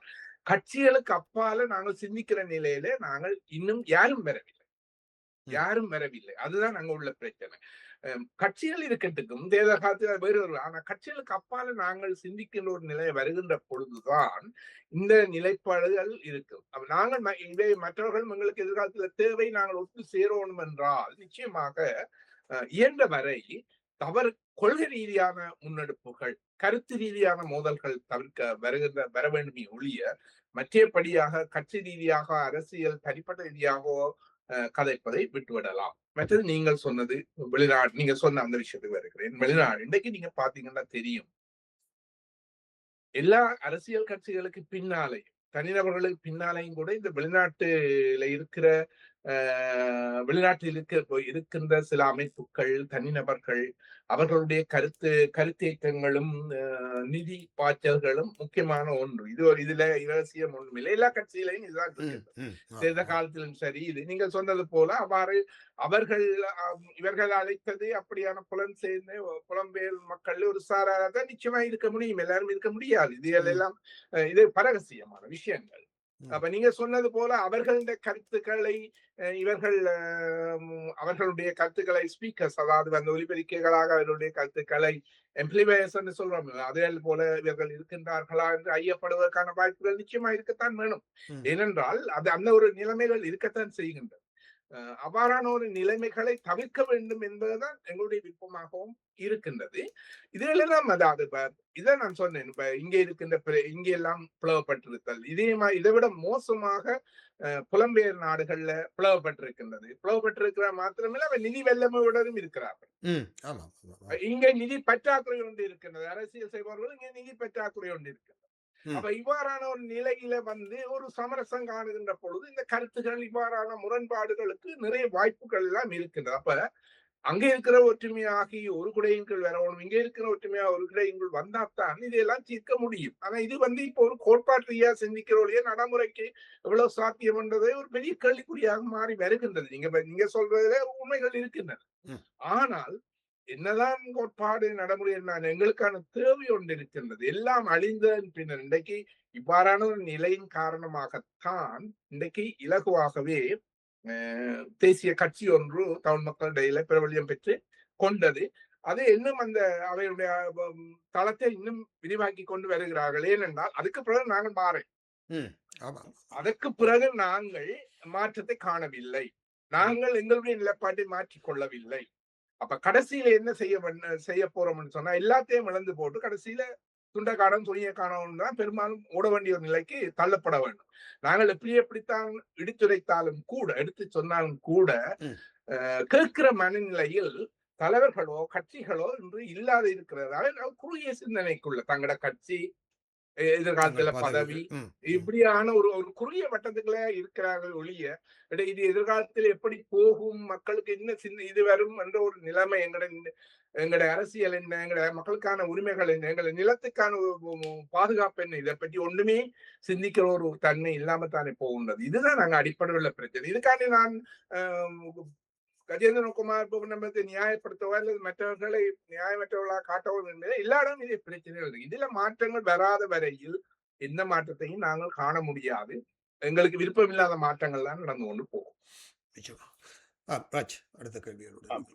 அடுத்தபடியாக அந்த இந்திய விஜயத்தை பற்றி மேலும் சில கேள்விகள். அதாவது அங்கு விஜயத்தை சில கட்சிகள் எதிர்ப்பு தெரிவித்து இவர்களை சந்திக்க மறுத்துள்ளதாக சொல்லப்பட்டது. முக்கியமாக பை கோபாலசாமி அவர்கள் மற்றும் நெடுமாறன், வேல்முருகன் போன்றவர்கள் இவர்களுடைய வேண்டுகோளுக்கு இணங்காது சந்திக்க மறுத்ததாகவும், அதே வேளையிலே விஜய் கட்சியை இவர்கள் சந்திக்க விரும்பவில்லைன்னு சொல்லப்படுறது. இதற்கான காரணம் ஏதாவது உங்களுக்கு அறியக்கூடிய இருந்தது? இல்ல எனக்கு இந்த விடயங்கள் தொடர்பாக அதனுடைய உண்மை நிலைப்பாடுகள் எனக்கு ஒண்ணுமே தெரியாது. அந்த பயணங்கள் தொடர்பாக கூட எனக்கு ஒண்ணுமே தெரியாது. நான் அந்த காலப்பகுதியிலே தீர்மானம் எடுக்கிற நிலையில இருக்கவில்லை. ஆனால் தீர்மானம் எடுத்தாலும் அவர்களுடைய தீர்மானமாக தான் பெரும்பாலும் இருக்கும். என்ன நாங்கள் இது நல்லதோ அதை வரவேற்போம், மற்றபடி இது பிரச்சனை என்று சொல்ற அளவில் தான் எங்களுடைய அரசியல் செயற்பாடுகள் இருக்கும். ஆனால் நீங்கள் எப்படி எங்கட கட்சிகளுக்கு வெளிநாட்டு புலம்பெயர்ந்த அவர்களுடைய பின்னூட்டம் இருக்கின்றதோ அதே போல நீங்கள் கூறிய வைகோ அல்லது அவர்களுக்கும் அதே நிலைமைகள் எல்லாம் அங்கே இருக்கின்றது என்பதை நாங்கள் ஏற்றுக்கொள்ளத்தான் வேண்டும். அவர்களும் முழுமையாக சுயமாக இயங்குகின்றார்கள் என்பது இல்லை. அப்ப அவர்களுக்கும் வேறு வகையான கருத்தேற்றங்கள் சொல்லப்பட்டிருக்கலாம். இருந்தாலும் அவர்கள் நீங்கள் சொன்ன எல்லோருமே சேர்ந்து பிற ஒரு அறிக்கை ஒன்றை அவர்கள் வெளியிட்டிருக்கிறார். அதன் பின்னராக பலர் சேர்ந்து, அதாவது சந்திக்காத பலர் சேர்ந்து வெளியிட்டிருக்கிறார்கள் என்பது ஒன்று. அதுக்கு என்ன காரணங்கள்? இவர்கள் சந்திப்பதற்கு விரும்பவில்லையா அல்லது சந்திக்கிறதுக்கு அவர்கள் விரும்பவில்லையா? நான் நினைக்கிறேன் இந்த செய்திகள் படி அவர்கள் நீங்க கூறியது போல சில வைகோ மற்றும் பலர் அவர்கள் சந்திக்க விரும்பாம இருந்தது என்பது செய்திகள் மூலம் தெரிந்தது. விஜயை சந்திப்பது தொடர்பாக அவர்கள் என்ன முடிவு எடுத்தார்கள் என்பது தெரியாது. ஆனால் அதை அவர்கள் சந்திக்காமல் விட்டது கூட அவ்வளவு ஒரு பெரிய பிரச்சனையாக நான் கருதவில்லை. ஏனென்றால் விஜய் வந்து இப்பொழுதுதான் ஆட்சிக்கு வருகின்றார். தேர்தலுக்கு பிறகு எப்படி என்ன நிலைமைகள் இருக்க போதோ தெரியாது. அவர் தேர்தலில் வென்று வந்த பிறகு அரசு அமைத்த பிறகு அது தொடர்பாக தொடர்புகளை கொள்வதுதான் பொருத்தமாக இருக்கும் என்று நினைக்கின்றேன். விஜய் வந்து முந்தைய அரசு ஏனியவர்களைப் போல அவர்களைப் போல இவர்களும் முன்னரும் அரசாங்கத்தில் ஈடுபட்டு தமிழர் தொடர்பான பிரச்சனைகள்ல ஏதோ ஒரு வகையில பங்கெடுத்து கொண்டிருந்தால் அதுல கதைக்காவிட்டதை குறை என்று சொல்லலாம். அவர் இப்பொழுதுதான் ஒரு புதிய கட்சியை தொடங்கி ஒரு பிரச்சாரங்கள் இதெல்லாம் செய்து கொண்டிருக்கின்ற இந்த சந்தர்ப்பத்தில அவரோட கதைக்க வேண்டிய ஒரு அவசியம் எவ்வளவு இருக்கின்ற ஒரு கேள்வி. அவரோட போய் கதைப்பதனால எங்களுடைய நோக்கம் எவ்வளவு தூரம் நிறைவேறும் என்றதில் அடுத்த கேள்வி இருக்கின்றது. எனவே அது ஒரு பிழையாக எடுக்க வேண்டிய விஷயம் இல்லைன்னு நான் கருதுகிறேன். அது கதைக்க கூடாது என்பது அல்ல, காலம் இருக்கின்றது என்றாலே அவர்கள் விட்டிருக்க கூடும். ஆனால் உண்மை என்னன்னு எனக்கு தெரியாது. சரி, அடுத்ததாக சில நிமிடங்களுக்கு முன்னர் நீங்கள் சொல்லியிருந்தீர்கள் கஜேந்திரகுமார் அவர்கள் ஒரு முன்னெடுப்பை எடுத்திருந்தார், அதாவது தமிழ் கட்சிகளை ஒற்றுமைப்படுத்தும் விதமாக. ஆனால் தமிழிசை கட்சி அதை நிராகரித்து விட்டது. அதாவது நான் ஒரு வருடங்களுக்கு முன்னர், சுமார் ஒரு வருடங்கள் இருக்குமான்னு நினைக்கிறேன், அவர் அந்த முயற்சியானது எதிர்வரும் புதிய அரசியல் திருத்தத்திலே செய்யப்பட வேண்டிய முன்மொழிவுகளை பற்றி ஆராய்வதற்காக ஒரு கூட்டத்தை தான் கூட்டியிருந்தார்.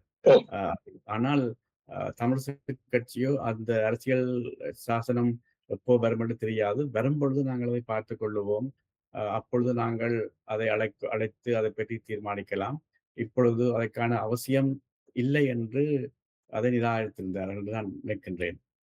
ஆனால் அவர்கள் சொன்னது சரியாகத்தான் இருக்கின்றது. ஒரு கேள்வி இந்த இடத்துல, நான் ஒரு கேள்வி, நீங்க தான் கேள்வி கேட்கணும், நான் கேள்வி. அதே அவர்கள் உண்மையா மனச்சாட்சிப்படி அப்படி செய்தார்களான்னு நீங்க நம்புறீங்களா?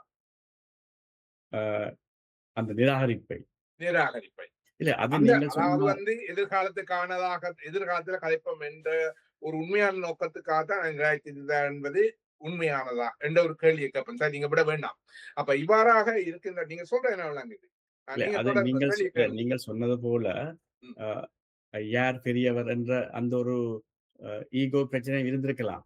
அதுதான் பிரச்சனைங்க. அதுதான் அதுக்கு பிறகு இப்பொழுது அரசியல் தேசிய கூட்டணியோட அது தொடர்பாக கழித்திருந்தார்களா இல்லையா? மாநசபை மட்டுமல்ல, அரசியல் பற்றி பிறகு போய் ஜனாதிபதியோடையும் அதை பற்றி எல்லாம் கழித்திருந்தார்கள். முன்னெடுப்புகளை பற்றி மாநசபை பற்றி எல்லாம் கழித்திருந்தார்கள். அதிலே அடிப்படை இதுதான் அங்க உள்ள பிரச்சனை. அதுதான் பிரச்சனை. எல்லா இடமும் உள்ள பிரச்சனையே இதுதான். இப்ப அரசியல் தீர்வு எங்களுக்கு அதுதான் முக்கியம் பாருங்க. அரசியல் தீர்வு எங்க போய் நாங்கள் கடைசியில் அங்கதான் நிக்கிறோம். நாங்கள் சரி அரசியல் தீர்வை பற்றி கதைக்கின்ற பொழுது ஒரு முடிவுக்கு வரலாம் தானே. அப்ப வருகின்ற பொழுது சரி நாங்கள் இப்ப இதுதான் எங்களுடைய நோக்கம், எப்ப அரசியல் தீர்வு எப்ப அவர்கள் முன்வைக்கிறாங்க அப்ப நாங்கள் ஒற்றுமையா போய் அங்க செய்வோம் என்று நாங்கள் தீர்மானம். அது என்ன பிரச்சனை? ஒரு ஆளை கூப்பிடுகின்ற பொழுது அது எப்ப நடக்குது? நாங்கள் எங்களுக்குள்ளே ஒரு ஒற்றுமையை ஏற்படுத்தி ஒரு முடிவை கண்டு வைக்கிறதுல என்ன நட்டம்? அது லாபம் தானே இருக்கின்றது. நாங்கள் எப்போதும் கடைசி நேரத்தில் யுஎன்ஓல மனித உரிமை பேர் நடக்க போகிற முதல் கிழமை தானே கலந்து கொண்டிருந்தார்கள். அப்ப இப்படிதான் எங்களில் எல்லாம். அப்ப இது என்ன பொறுத்தவரை அந்த விஷயத்தை நான் ஏற்றுக்கொள்ளவில்லை. அதாவது வந்து அவர்கள் வந்து காலம் கிடக்குத்தான் என்றுதான் அதை செய்தார்கள் என்பது நான் நிச்சயமா ஏற்றுக்கொள்ளவில்லை. அவர்களுடைய அணுகுமுறை அப்படி. நான் எப்படி கஜேந்திரமான அணுகுமுறை தொடர்பாக நான் விமர்சனம் செய்கின்றோனோ அதே மாதிரி தான் நாங்கள் விமர்சனம் செய்யறோம். அதை நீங்க ஏற்றுக்கொள்ளவும். அது நான் இதுல இந்த பக்கமும் நான் நிக்க வேண்டிய அவசியம் எனக்கு இல்லை. ஏன்னா நான் நடுப்பக்கத்திலே நிக்க விரும்புறேன். நான் மக்களுக்காக தான் கலைக்க விரும்புறேன் ஒழிய தவறுகளை திருத்த வேணும். நாங்கள் தவறுகளை திருத்தி கொண்டு எதிரிகளா விட்டுட்டு தவறுகளை திருத்தி கொண்டு எங்கெங்க நாங்கள் பிளவிட்டோமோ எங்கெங்க வெற்றிடங்கள் இருக்கோ அதையெல்லாம் நிரப்பிக்கொண்டு ஒரு பலமாக பெற வேண்டும் என்பதால் ஒரு நோக்கமாக இருக்கின்றது. அதுதான் என்னுடைய பார்வையாகவும் இருக்கின்றது. சரி, கேள்வி.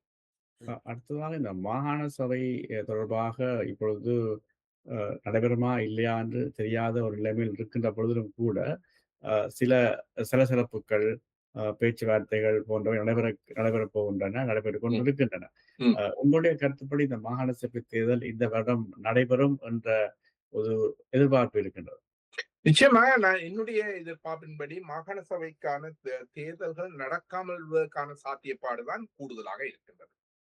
மாகாண சபையை பொறுத்த மட்டில் ஆரம்பத்திலே அவர்கள் ஒரு நிலைப்பாடுல இருந்தாலும், அதாவது ஜேவிபி இந்த அடிப்படை சித்தாந்தத்தின்படி ஒரு நிலைப்பாடு, அரசாங்கம் வந்த பொழுது அவர்களுக்கு ஒரு நிலைப்பாடு, அதன் பின்னர் ஒரு நிலைப்பாடு. அதாவது முன்னர் மாகாண சபை அவையின் அடிப்படை சித்தாந்தம் மாகாண சபை தேவையற்ற ஒன்று, அது தேவையில்லாத, அது இருக்கக்கூடாது என்று அவர்கள் தொடர்ந்து தேசிய மக்கள் சக்தியை வந்த பொழுது ஆரம்பத்தில் அவ்வாறு ஒரு மாகாண சபை தேர்தலை சுற்றொடுகுறா வைத்து அதனையும் பெற்றுவதற்கான ஒரு வாய்ப்பை பற்றி சிந்தித்தவர்கள். அதான் உண்மை. ஆனால் திரும்ப அவர்களுடைய பொலிப்பீரோ, அதாவது அந்த அரசியல் உயர்மட்டம் மாகாண சபையை இப்போதைக்கு நடத்துவது இல்லை என்ற ஒரு தீர்மானத்தை எடுத்ததாக ஒரு நம்பகமான செய்திகள் வந்ததை நீங்கள் பார்த்திருப்பீர்கள். அப்போ இங்கே மக்களை திரிவுபடுத்த, அதிலும் குறிப்பாக இப்ப மாகாண சபையை நடத்த வேண்டும் என்று சிங்கள மக்கள் கோரிக்கை விடவில்லை. ஆனா சிங்கள அரசியல்வாதிகள் கோரிக்கை விடுகின்றார்கள். ஏனென்றால் எப்பொழுதும் ஆட்சியில இருக்கின்ற ஆட்சியாளருக்கு எதிராக படிப்படியாக மக்களுடைய அதிருப்தி வளர்ந்து கொண்டிருக்கும். அப்ப இதன் ஊடாக தாங்களும் அந்த கொஞ்சம் ஆசனங்களை பெறலாம். அதுக்கு மாத்திரமல்ல, அவர்கள் அரசியல்வாதிகள் எப்பொழுது அதிகாரத்தோட இருந்தவர்கள், சலுகைகளோட இருந்தவர்கள் சும்மா இருக்கிற கஷ்டமா இருக்கும். ஏதோ ஒரு பதவி அவர்களுக்கு தேவை. அதுக்காக அவர்கள் போராடுகிறார்கள். மறுபுறத்தில இப்ப கூடுதலாக தமிழ் மக்களை பொறுத்த மட்டும்தான் ஒரு நிலைப்பாடு, தமிழ் மக்களுடைய அந்த மாகாண சபையை முன்னிறுத்தி ஒரு தேர்தலை நடத்தினால் உள்ளதையும் காப்பாற்றக்கூடிய சில விஷயங்களை நாங்கள் மேற்கொள்ளலாம் என்ற ஒரு அபிப்பிராயம் இருக்கிறது. குறிப்பாக நிலம் சம்பந்தமாக அது எவ்வளவு தூரம் நச்சால் அரசாங்கம் ஏதோ ஒரு வழியில எடுக்க முடியும். ஆனாலும் ஒரு நன்மை இருக்கின்றது. சில விஷயங்களை நாங்கள் செய்யக்கூடிய ஒரு வாய்ப்புகள் இருக்கிறது என்பதை நாங்கள் ஏற்றுக்கொள்ள வேண்டும். அந்த வகையில மாகாண சபை தேர்தலை என்னென்றால் அதுவும் இல்லை என்று சொன்னால் எங்களுக்கு எந்த விதமான ஒரு பிடியும் இல்லை என்று அந்த தரப்புகள் சொல்ல நியாயம் இருக்கிறது. அந்த நியாயத்தை நாங்கள் ஏற்றுக்கொள்ள வேண்டும். ஏனென்றால் ஒன்றுமே இல்லை என்றால் முழுக்க மத்திய அரசாங்கத்தின் கீழ் இது ஏதோ ஒரு மாநசபையை கொண்டு கொஞ்சமாக அதுக்குள்ள கொஞ்சம் போய் செய்து ஏதோ ஒரு விஷயங்களை செய்யக்கூடிய நிலைமை ஒன்றுமே செய்ய முடியாதுன்னு மாநசபையில இல்லை. அது எப்படி மாகாண சபையையும் நாங்கள் எப்படி சரியான முறையில கையாளலாம் என்ற பல விஷயங்கள் இருக்கின்றன. மற்றது நாங்கள் மாகாண சபையினுடைய சட்டங்களின் அடிப்படையில பல்வேறு நியதி சட்டங்களை உருவாக்கினோம் என்று சொன்னால் நாங்களே பலவற்றை செய்யலாம். கடந்த மாகாண சபையில் உள்ள தவறுகள் எல்லாம் அதுதான். இப்ப நாங்கள் எங்கட மாகாணத்திலே இந்த குறித்த ஒரு மத்திய விஷயம், பொதுவான விஷயம் ஒன்றின் மீது ஒரு நியதி சட்டத்தை உருவாக்குகின்ற பொழுது எங்கட மாகாணத்துக்கு அந்த சட்டம் செல்லுபடியாகும். அதுல எந்த பிரச்சனையும் இல்லை. இப்படியான விஷயங்கள் எல்லாம் இருக்கின்றது. அந்த நோக்கத்தில மாகாண சபை தேர்தலை நடத்துவது, அதை நாங்கள் வச்சுக்கொண்டு எங்களால் செய்யக்கூடியதை முயற்சிக்கிறது என்ற விஷயத்தை நான் மறக்கவில்லை. அதை நான் வரவேற்கிறேன். அது தீர்வாக இருக்க முடியாது என்ற ஒரு பிரச்சனை இருக்கு. ஆனா அதை நாங்கள் வரவேற்கிறேன். ஆனால் அது அவையின் கடமை பாருங்க. அது என்னென்று சொன்னால் ஒரு மாகாண சபை அரசியல் அமைப்பில உள்ள விஷயத்தின்படி அந்த மாகாண சபை தேர்தலை நடத்த வேண்டியது அவருடைய கடமை. ஆனால் மாநசபை அந்த அரசியலமைப்பில் உள்ளதையே கொடுக்கவில்லை, மாநசபை தேர்தலையே நடத்தவில்லை. அப்ப மாநசபை தேர்தல் நடத்தவில்லை என்றால் எங்களுக்கு விளங்குகின்றது அது இல்லாமலே எல்லாத்தையும் அரசாங்கம் செய்வதற்கான வாய்ப்பை உருவாக்கி கொள்ளும் என்பது. இந்த வகையில் நாங்கள் பார்க்கின்ற பொழுது இந்த மாகாண சபைகளை அவர்கள் தமிழ் மக்களை பொறுத்த மட்டும்தான் அந்த வடகிழக்குல மாகாண சபைக்கான ஒரு தேவை கூடுதலாக முன்வைக்கப்படுகின்றது. ஆனால் அவர்கள் அதை தவிர்க்கவே முயற்சிக்கின்றார்கள். அந்த வடக்கு கிழக்குல மாகாண சபையை தேர்தலை வைக்காமல் தவிர்ப்பே முயற்சிக்கிறார்கள். சில வேளைகள்ல மாகாண சபையில தேர்தல போட்டியிட்டால் தாங்கள் அதிக ஆசனங்களை பெற்று வடக்கு கிழக்கை கைப்பற்ற முடியும் என்று அவர்களுக்கு ஒரு நிலைமை அவ்வாறான ஒரு சாத்தியப்பாடு தோன்றினால் அவர்கள் வைக்கவும் கூடும். ஏன்னா மாகாண சபை தேர்தலை இப்பதான் இத்தனை தேதியெல்லாம் வைக்கணும் இல்லை, அவர்கள் வாய்ப்பு பொறுத்து வைக்கலாம், வைக்காமல் விடலாம். ஆனா என்ன பொருத்தமல்ல, மாகாண சபைக்கான தேர்தலை வைக்காமல் தடுப்பதற்கான முயற்சிகள் தான் இப்ப 6000க்கான கமிட்டி என்றதெல்லாம் இது எல்லாமே கூட அதை எப்படி காலம் தாழ்த்துவது என்பதற்கான ஒரு முயற்சியாகத்தான் இருக்க முடியும். உண்மையில் மாகாண சபையை நடத்த சொல்லி அழுத்தம் கொடுக்க வேண்டிய இந்தியா அதை நிச்சயமாக கொடுக்கவில்லை. அதை நாங்கள் ஏற்றுக்கொள்ள வேண்டும். ஏன்னா அவருக்கு இப்பொழுது தேவை இல்லை. ஆனா எதிர்காலத்தில் அரசியல் மாற்றங்கள் வருகின்ற பொழுது வேறு விஷயமா இருக்கக்கூடும். ஆனா இப்பொழுது தேவையில்லை. அவர்கள் சொல்வார்கள், ஏன்னா அவர்கள் எங்களுக்கு விளங்கணும். அவர்கள் இந்த மாகாண சபை தொடர்பான சில அழுத்தங்களை கொடுப்பதனூடாக தங்களோட காரியங்களை செய்ய பார்த்தார்கள் முன்னர். இப்பொழுது அது தேவையில்லை. இப்பொழுது நேரடியாகவே செய்ய வருகிறார்கள். இது ஒரே ஒரு விஷயத்தை நாங்கள் கவனித்துக் கொள்ள வேண்டும். சில வேளையில தமிழ் தேசிய மக்கள் முன்னணியினுடைய போக்கு மாற்றங்களுக்கும் இது ஒரு காரணமா இருக்கலாம். நீங்க பாத்தீங்கன்னா தெரியும், எவ்வளவு தூரம் ஜேவிபி இந்தியாவை எதிர்த்தது அல்லது மேற்குலகை எதிர்த்ததோ அவ்வளவு தூரம் அந்த நாடுகளுடன் உறவை பேண முயற்சிக்கின்றது. அது உள்ளார்ந்தமோ வெளியாவோ அது உறவை பேண முயற்சிக்கிறது. இதான் யதார்த்தம். இதான் யதார்த்தம். இதை பயிற்சி கொண்டு ஆட்சி நடத்த முடியாது. இன்னைக்கு உலக போக்கத்தான் இருக்கின்றது. அப்போ நாங்களும் ஒரு அரசாங்கம் எத்தனையோ வாய்ப்புகள் வசதிகள் இருக்கின்ற, இன்னும் பின்புலத்தில் சீனா இருக்கின்ற அரசாங்கமே இந்தியாவோட பகைக்காமல் இந்தியாவினுடைய அனுசரித்து மேற்குலக அனுசரித்து போக வேண்டும் என்று நினைக்கின்ற பொழுது நாங்கள் தும்மாந்து ஒரு எந்த விதமான ஒரு அரசும் இல்லை, ஒரு பலமே எந்த விதமானவர்கள் நாங்கள் தூக்கி எறிஞ்ச மற்றவர்களுடைய நாடுகளை எதிர்த்து கதைக்கிறதில்லை. இந்த பிரயோசனம் இல்லை. எவ்வளவு தூரம் நாங்கள் அவர்களை நட்பு சக்தியாக கையாள முடியுமோ அவ்வளவு கையாள வேண்டிய அவசியம் இருக்கணும். அதுக்காக அடிமையாக இருக்கணும் என்றது அல்ல, அவர்கள் சொல்றதை மீது செய்யணும் என்றது அல்ல. இயன்றவரை நாங்கள் அவர்களை ஒரு எதிரிகளாக விரோதிகளாக மாற்றாத வகையில் நாங்கள் பேண வேண்டும் என்பது ஒரு இது. ஜேவிபியினுடைய இந்த நிலைப்பாடு சில வேளைகளில் தமிழ் தேசிய முன்னணி தலைவர்களுக்கும் அவர்களுக்கு ஒரு அவ்வாறான ஒரு அணுகுமுறைக்கு அதை உந்தி இருக்கலாமோன்னு நான் நினைக்கிறேன். என்னுடைய கருத்தாக அப்படி இருக்கிறது. அதாவது என்னிடம் இருக்கக்கூடிய ஒரே ஒரு கேள்வி, அதாவது இந்த மாகாண சபை தேர்தல்களை தேசிய மக்கள் சக்தி அரசாங்கம் தான் வின் பண்ணுவதற்கான வாய்ப்புகள், தான் வெற்றி கொள்வதற்கான வாய்ப்புகள் இருந்தால் நடத்தும் என நீங்கள் கருதுகிறீர்கள். அதே சமயம் அது இப்போது நடத்தாமல் இருப்பதற்கான காரணம் தமிழ் தரப்புகள் அல்லது தமிழ் தேசிய பரப்பில் இருப்பவர்கள் இந்த மாகாண சபையை கைப்பற்றுவார்கள் என்ற ஒரு நோக்கத்துக்காகத்தான் இதை நடத்தாமல் இருக்கிறார்கள். ரெண்டு விஷயம் இருக்குது. நீங்க கேள்வி நல்ல கேள்வி. அவர்களின் கொள்கையை பொறுத்த மட்டில் அது ஜேவிபியாக இருக்கலாம், பொதுவாக சிங்கள தரப்புகளை பொறுத்த மட்டில் இந்த 13ஆம் திருத்தம் என்பதும் மாகாண சபை திருத்தம் என்பதும் ஒரு வேண்டா கல்யாணம் தானே. அது அந்த கலந்தோக்கம் அது வந்து விருப்பப்படாமல் செய்யப்பட்ட ஒரு கல்யாணம். அது பல்வேறு நபர்களை திருப்திப்படுத்தவும் பல்வேறு தேவைகளுக்காகவும் மாகாண சபையை அவ்வப்பொழுது தேர்தல் நடத்தினாலும் ஒட்டுமொத்தமாக சிங்கள தரப்புகளை பொறுத்தமல்ல மாகாண சபை என்பது தேவையற்ற ஒன்று. அதுல ஜேவிபி என்ற வடிவம் மிக உச்சத்துல நின்றது எங்களுக்கு தெரியும். எனவே இந்த மாகாண சபையை பொறுத்த மட்டில அவர்களுக்கு தேவையில்லாத ஒன்றாகத்தான் இருக்கின்றது. அதை நாங்கள் விலகிக் கொள்ள வேண்டும்.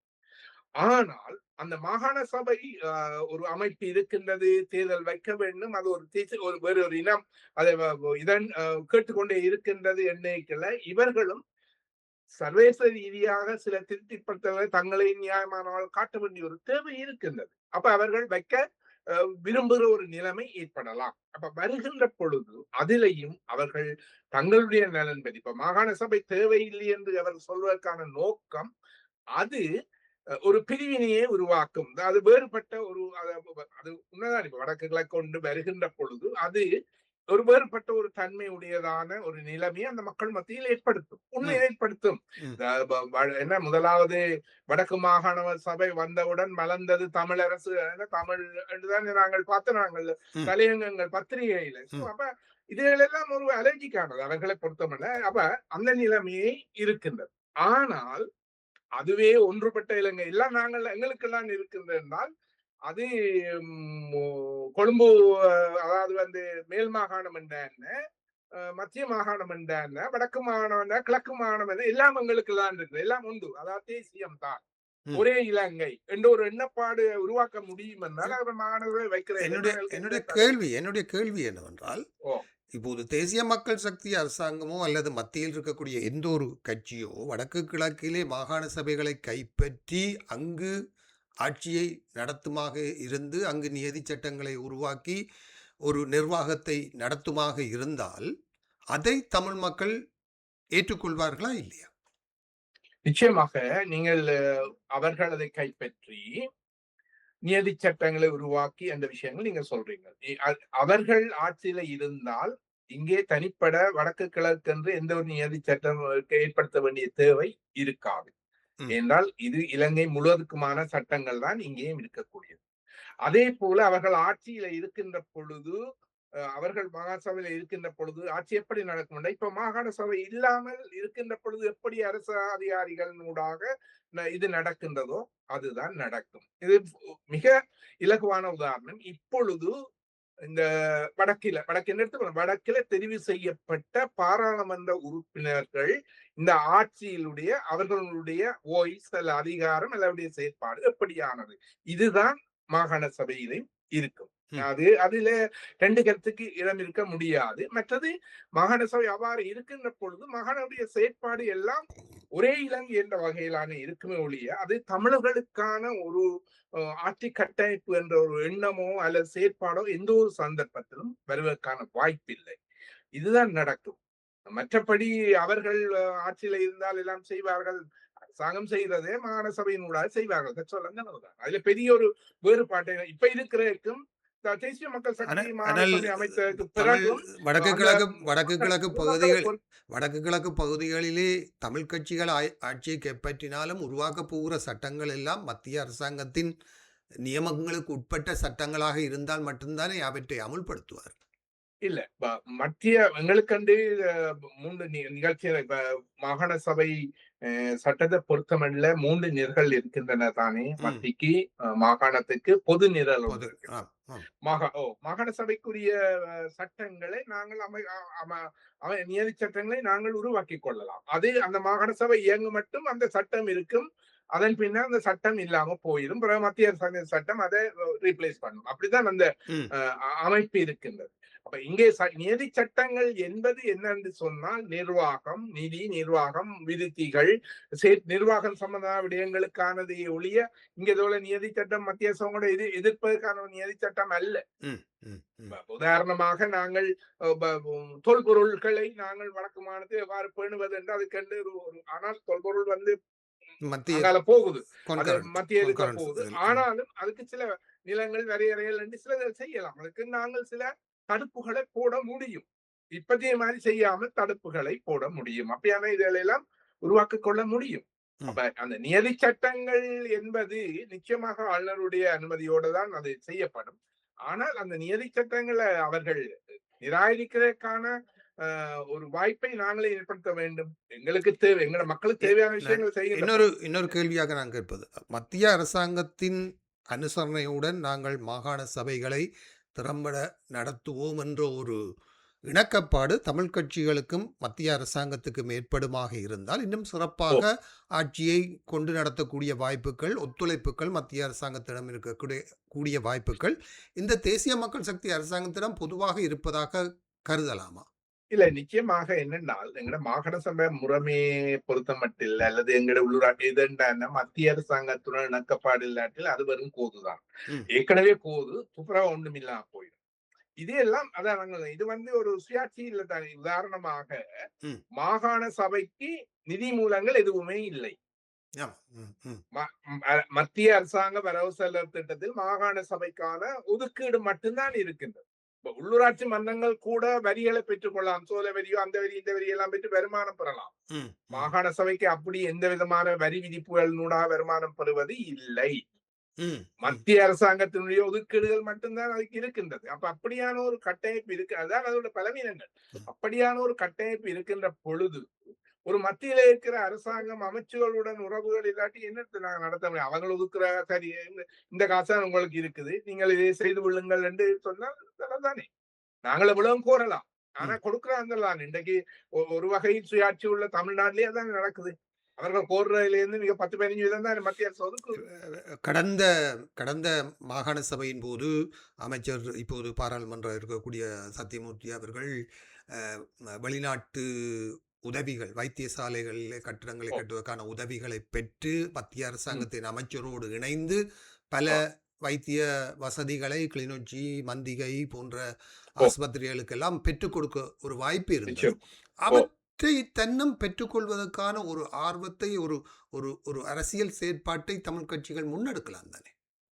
நிச்சயமாக. இப்ப என்னன்னு சொன்னால், இப்ப நீங்க சொல்ற அந்த விஷயம் சரி. இப்ப நாங்கள் மாகாண சபையா இருக்கின்ற பொழுது அங்கே ஒரு அங்கீகாரம் இருக்கிறது. அந்த மக்களுக்கான ஒரு ஆட்சிக்கான அல்லது ஒரு நிர்வாகத்துக்கான அங்கீகாரம் இருக்கிறது. அப்படி இருப்பதன் காரணமாக வெளிநாட்டில உள்ள உதவி வழங்குகின்ற நிறுவனங்களாக இருக்கலாம், அமைப்புகளாக இருக்கலாம், இன்னும் தனிப்பட்டவர்களாக கூட இருக்கலாம். அவர்களுடைய நிதியை நாங்கள் இங்கே ஒரு பைலேட்டரல், ஒரு இருபக்க உதவியாக, அதாவது இன்ன தேவைக்குத்தான் பர்டிகுலர் இன்ன தேவைக்கான உதவி என்று வருகின்ற பொழுது அரசாங்கத்துடன் இணைந்து அதை செய்வதிலே எந்த தடையும் இல்லை. அது நிச்சயமாக மாகாண சபை அவ்வாறான இதன் கூட தான் செய்ய வேண்டி இருக்கு.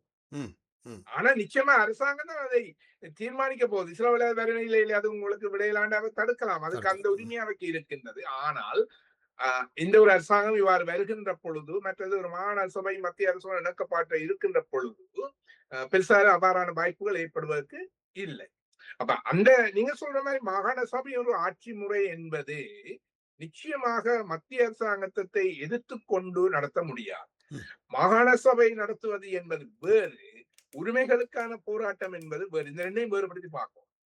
எங்களுக்கு நாங்கள் விட்ட பிள்ளைய அங்க ஏதோ மாகாண சபை என்பது இதுக்கானது என்று போன முறை நினைச்சு கடைசியில எதுவும் இல்லை, எதுவும் இல்லை, ரெண்டுமே இல்லை, ஒண்ணுமில்லாம போட்டு உடைச்சதானே.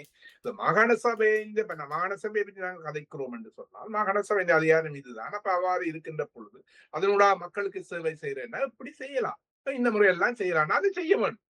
நாங்கள் மத்திய அரசாங்கத்தில உதவி பெறுகிறோம் என்றால் நாங்கள் கொடுக்கிற டாக்ஸ், அரசாங்கம் ஒதுக்குற நிதிகள் எல்லாம் எங்களுடையதான். அதை நாங்கள் பெறுவதிலேயோ கேட்டு பெறுவதிலேயோ எந்த இது அதுல வைக்கப்பட வேண்டியது, அல்லது அவர் கேட்டால் நாங்கள் எங்களோட உரிமைகளை விடுவது இல்லையே. உரிமைகளுக்காக போராடுறது என்பது வேறு. நிச்சயமாக இந்த மாகாண சபையை சிறப்பாக நடத்தி மக்கள் மத்தியிலே ஒரு நம்பிக்கையை ஏற்படுத்தினால் தான் உரிமைகளின் போராட்டம் வலுப்பெறும். இன்றைக்கு நீங்க பாத்தீங்கன்னா தெரியும், இந்த பல்லெல்லாம் உங்கள மாகாண சபையை தந்து விட்டா நல்லா தான் இருக்கு விமர்சனம் செய்கிற ஒரு கூட்டம் இருக்கா இல்லையா? அது அந்த விமர்சனத்துல பிள்ளைன்னு நாங்க சொல்ல முடியாம இருக்குன்னா கடந்த காலம் அப்படித்தான் எங்களுக்கு ஒரு அனுபவத்தை தந்திருக்கு. இந்த யதார்த்தங்களை நாங்க புரிஞ்சு கொள்ள வேண்டும். ஒரு சிறு இடையோடு எடுத்துக்கொண்டு நாங்கள் அடுத்த பகுதியை சொல்லலாம் நினைக்கின்ற. நன்றி. நேர்கள் இணைந்து கொண்டிருப்பது ஃபோக்கஸ் தமிழ் வானொலியில் சதுரங்கம் நிகழ்ச்சி. திரு கந்தையா அருந்தகபாலன் அவர்கள் நிகழ்ச்சியோடு கலந்து சிறப்பிக்கின்றார்.